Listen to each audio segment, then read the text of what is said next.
Camera test tayo ng Infinix GT30 Pro nighttime, super low light, zoom, kunan natin yung moon. Maliwanag yung half moon ngayon.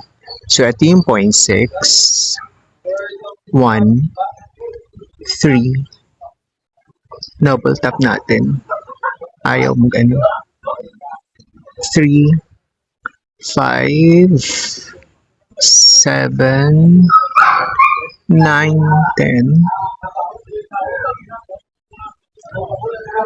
Ito yung 15 times. Ito na yung max. Pero hindi niya nakukuha.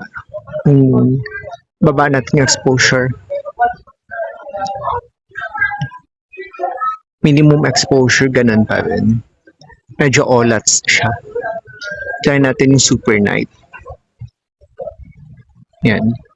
0.6, 1, 3, 4, 5, 6, 7, 8, and 10. Yung super night niya, hindi pa rin. Hindi ko mapababa yung exposure eh. Medyo pangit yung night niya. Sorry.